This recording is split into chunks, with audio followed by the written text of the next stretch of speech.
A brief history of I have extensive experience in alcohol. With this I emphasize extensive: weed, ecstasy, cocaine, benzodiazepines, SSRIs, NDRAs, amphetamine, LSD, and DMT. Starting from 6th grade, when I was around 10, 11, or 12 years of age, prior to any drug use, being straight edge until I was 18, I've suffered from major depression, severe anxiety, but only every now and then, not constant, and ADHD my entire life. I'm a devout atheist and always have been. I would like to refer to myself as a philosopher, as that is what I am thoroughly called by my friends and family. But none of my experience, nor my extensive theological ideas, could have prepared me for what I am about to tell you. Specific history of personal use of dimethyltryptamine. I started extracting DMT from Mimosa hostilis root bark months ago. I got pretty good at it, able to get around 5 to 15 breakthroughs per 50 grams of powdered root bark. With this in mind, it is needless to say that I had endless dimethyltryptamine at my disposal. I dealt it, I used it daily, and I gave it to friends who were daring enough to try even a tiny bit. I have broken through, but not to the extent of what I am going to tell you in this trip report, so I have redefined what I call breaking through. I do not know the exact mgs of all of the times I had done it, but I have a ballpark. I started around 15 to 20 milligrams when I first made it, first batch, to test the potency. I was drunk at the time, so I had no anxiety, and I voluntarily closed my eyes, to see this extremely odd room with diamonds on the walls. There were 3 jesters that kept switching off, opening their hands with something new and amazing, like a miniature tree made of golden rupees, things. This lasted for around 5 to 8 minutes. That night I didn't do any more. Over the course of the next month I did it almost daily, increasing each time. I started breaking through when I go into the 40 to 60 milligrams range. But it usually scared me too much, unless I was drunk, to want to do any more. Recently, I had been reading all of these amazing trip reports from people and got so frustrated that I have all of this DMT and the only thing holding me back was my anxiety. I decided I was going to do a lot. I bought 4, 2 milligrams bars, from my friend. I have a huge benzo tolerance, I can eat 5 or 6 2 milligrams bars and still remember what I did the next day. Once I got home, I ate 2, preparing for the craziest DMT trip of my life, but I underestimated what was about to happen by using the word craziest. The bars started taking effect, my anxiety vanished and I became extremely excited to smoke this insane amount. Previously to eating the bars I divided out how much I was going to do, so that I didn't die or something, lol. It was about 90 milligrams to 100 milligrams. I say about because I had weighed up 87.8 milligrams, then put another amount in that was around 10 to 15 milligrams more. I put it in some parsley leaves at the bottom of the bowl of my bong, just enough to clog the hole, then I put the wad of whitish yellow DMT on top, then some more parsley. I have found that adding weed just makes a lot more smoke and it's harder to hold in than parsley smoke.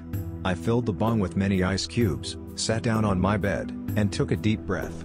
I looked at the time and wrote it down on a small piece of scrap paper. It was 10:50 p.m. I took the biggest hit I could hold in, held it in for about 10 to 15 seconds, blew it out. Immediately regular sound disappeared. I had some Tchaikovsky on, it's soothing to me, and a loud ringing hit my head. Being as I was still awake, I knew there was still like half left in the bowl. I took another rip as soon as I let the smoke out, held it for about 8 to 10 seconds, blew it out.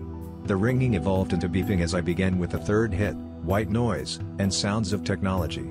I took the third hit immediately, held it for about 5 seconds, took another hit, and then another, not even taking a regular breath of oxygen in between. I just wanted to get all of it. At this point it had been about 30 seconds or so since I took the first hit. My entire room was beginning to turn colors. It started the second I exhaled the first hit, patterns were starting to form on the walls. The beeping and the computer noises started growing and growing. Within the next 3 seconds I no longer had walls, my entire vision was plastered with insanely colorful patterns and shapes. I took one last hit as this was all going on and got the rest of it. I sat the bong down, keeping the hit in. As soon as the bong touched the floor, which was no longer there, I saw odd creatures walking in and out of my room. None of them noticed me, as I don't think any of them had any intelligence of me witnessing them. They looked like cats, but definitely were not cats. I laid down on my bed, blew the last hit out of my lungs, and my vision, within a millisecond of my head hitting my pillow, went black. Instantly I was flying at hyperspeed through space, past planets in our solar system at first, going slow, Then I started flying faster and faster, reaching a speed many times faster than the speed of light. I passed galaxies, I passed stars. Eventually, a huge red star started coming into view. So large that I cannot explain its enormous geometry. I began slowing down. Next to the gigantic star, a space station started coming into view, just on the horizon of the star. At first when I saw it, compared to the enormous star, it looked like an ant. I slowly approached it. I didn't choose to, I wasn't controlling anything, I was just going with the flow, and it started getting larger and larger as I was nearing it. When I was right in front of it, there were windows, and I saw people inside. They looked kind of like humans, but they were all glowing and were all genderless. Throughout this trip report I use he, but that's just for simplicity. They did not have a gender, or so it seemed. They were all looking at me, smiling. It was as if I could feel their joy. The front of the ship, or station, shot out a glowing, yellow line. It hit me and I started to feel a tingling sensation like the peak of a 4-bean MDMA trip. I was beamed onto the ship, directly in the middle, and one, wearing a maroon robe, instead of a white one like the majority of them, said to me, "Welcome, traveler." He didn't open his mouth, none of them did, he said it telepathically. "Feel free to follow me, we do not have as much time as you may think."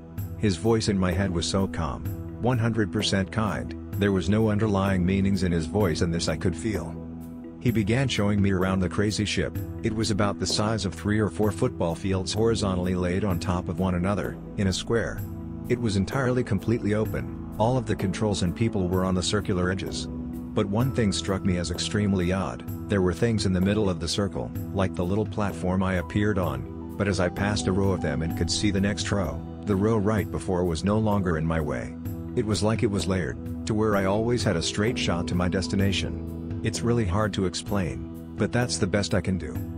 As we neared the northern edge, I only say northern because I saw it on this little meter thing, yes, it was that detailed. He pointed out a window and asked me, "Can you tell me what star this is?" I knew what it was VY Canis Majoris, the largest star visible from Earth, also the brightest.